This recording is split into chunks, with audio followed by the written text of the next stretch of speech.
আর সন্ধ্যেবেলা চলে এলাম আবার রান্নাঘরে রাতের খাবারের ব্যবস্থা করতে। মা এখানে আটা মেখে লেচি করে ফেলেছে, এবার রুটি ভাজতে শুরুও করে দিয়েছে। মা একে একে ফুলো ফুলো রুটি ভেজে নিক। আর আজকে হবে স্পেশাল আইটেম রুটি আর তড়কা। তার জন্য দেবু এখানে রসুনও কাটতে বসে গেছে, মানে রসুন ছাড়াতে বসে গেছে।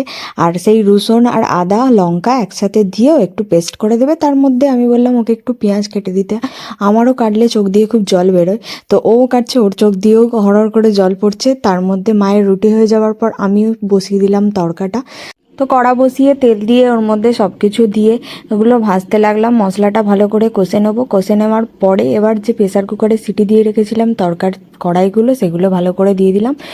আর এটা হবে আমাদের ডিম তড়কা। তো ফাইনালি রেডি হয়ে গেছে। আর দেবু গেছিলো খেলতে, ও আমাকে ঘুম থেকে তুলে খাওয়ার জন্য ডাকলো।